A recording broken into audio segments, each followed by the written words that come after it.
Hi everyone, I'm Krystal. My pronouns are she and her, and I am CMCP's new summer program worker. Welcome to a new series called Places to Go in TO, where I'll be showing you around different locations in Toronto that you can explore, as well as what you can see and what you can do there.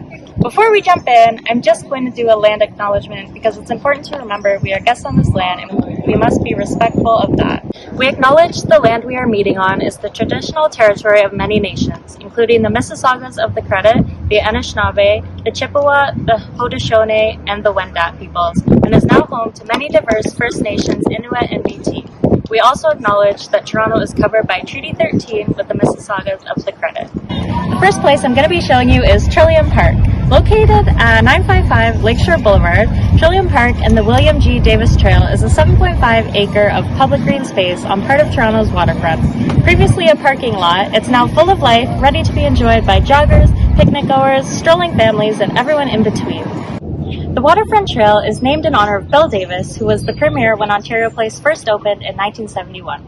Ontario Place operated a season of events and entertainment until it closed in 2012. In 2014, the Ontario Ministry of Tourism, Culture and Sport developed its own ideas for a culture, discovery and innovation hub and completed part of this goal, which was the Park and the Trail, by 2017. The park and the trail are surrounded with over 1,000 native trees, 15,000 plantings, including plants and flowers, and beautiful sedimentary rocks and boulders. Inspired by the Ontario landscape itself, the park was designed in consultation with people from across Ontario, including the Mississaugas of the New Credit First Nation. The park also features Indigenous culture throughout it, with elements such as moccasin engravings, as you can see here, to express the concept of environmental and wildlife respect. The gateway ravine to the park and trail is marked by a moccasin identifier. This symbol is part of an Ontario-wide marker program to celebrate First Nations heritage and culture by providing a visual reminder to recognize and honor the past. More subtle details also attempt to reflect Indigenous culture with the use of sweetgrass around the campfire circle, meant to reference the sunrise ceremony of the local First Nations people. Trillium Park has 3 marker trees along the trail. Marker trees were historically shaped into a specific form and used by Indigenous people for navigation or to mark significant Indigenous sites. The park and the trail feature rolling hills, rocky shores, and pebble beaches as a breathtaking tribute to our province and a gift to the people who love it. The park is a huge space, allowing distance from other park goers. It features many benches all throughout the park, as well as strategically placed granite formations and grassy mounds to sit on. As you can see from these signs here at the beginning of the trail, there's so much to do here. Let's go jump in and see what we can explore. First on our stop is HOUGH'S GLADE. HOUGH'S GLADE was named after Michael Hough, who was the original landscape architect for Ontario Place.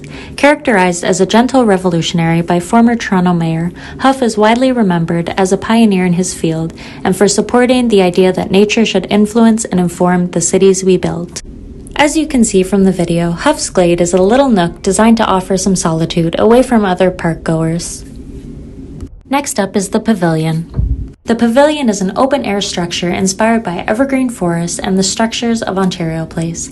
It's a great place for shelter from the sun or the rain. You can do activities under there, or you can just relax with your friends and family. As you can see in the video here, the park also has super fun rocks that you are able to climb on. It is climb at your own risk, so make sure that you're under supervision or you're not climbing too high, but the rocks provide a great way of getting in touch with the environment around you and seeing the views from up high.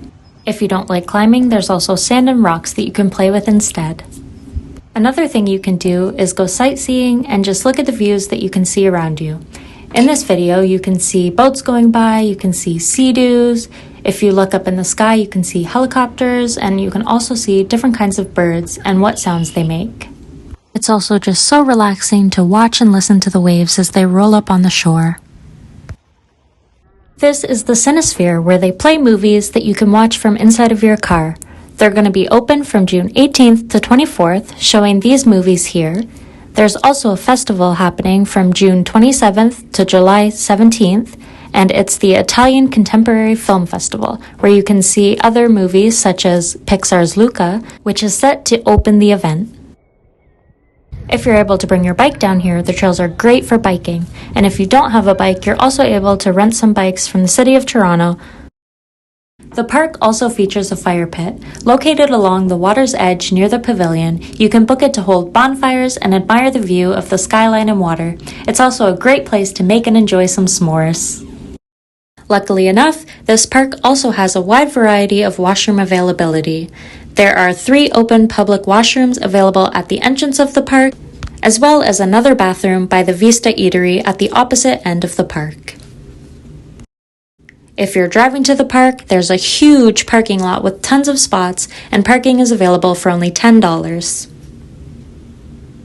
Don't forget to grab some ice cream on your way out. As you can see in the video here, there's usually an ice cream truck at the beginning of the park where the parking is.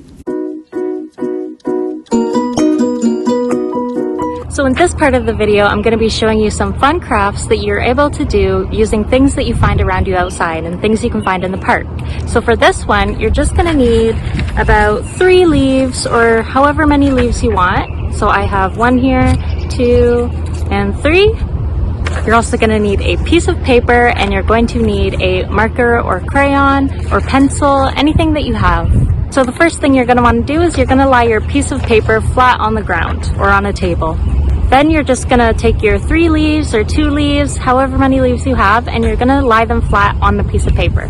After you have your leaves lying flat, then you're just going to take your marker, you're going to draw some arms on your leaf, you're going to draw some legs, you can put a hat on if you want, anything that you want, you can decorate your leaf the way you want it, because what we're going to be doing is making our leaf into a leaf person. So here's my little leaf family that I created. That's it for the first activity. I hope you have so much fun making little leaf people. It's super fun, super easy, and it's just a little fun craft that you can do if you want at the park. Next, we're going to be doing another activity involving a leaf. So grab your leaf, grab a piece of paper, and you're going to need a crayon. Once you have all of those things, you're just going to get your leaf, you're going to get your paper, and you're going to put your paper on top of your leaf. So just like this, your leaf is going to be under the paper.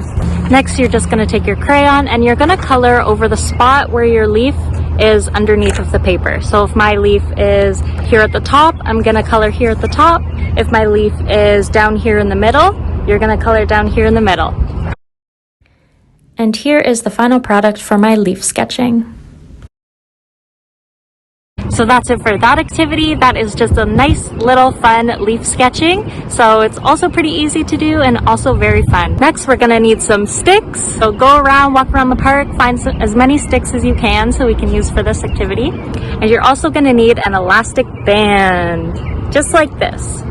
Once you have all your sticks and your elastic bands, we are going to make a little stick hut. So this is pretty easy. You're just going to combine your sticks together, making sure that they're around the same length, and you're going to tie the elastic around the top of your stick. So I'll show you that once I do it. So as you can see here, I've got my stick hut started. It's easy if you just start with 1 stick and then add on around, and then you can just add in the other sticks that you have in the gaps. So I'm going to add a few more sticks. I'm going to tie the elastic band right around the top part so it holds them all together, and then our stick hut will be done. So here's my stick hut. If you bring some toys with you to the park, this is a perfect new little home for them, just made out of sticks that you found yourself. That's it for that activity. I hope you have fun making that as well. It's also another fun and easy thing that you can do in the park. Now that you've seen all that Trillium Park has to offer, including what you can do here, what you can see here, and some super fun crafts, that's the end of our video for today. I hope you, your family, and your caregivers check it out and make some super fun memories here. In our next video, I'll be showing you Toronto Music Garden, so stay tuned for that video. It's been super fun, everyone. We'll catch you on the next video. Bye!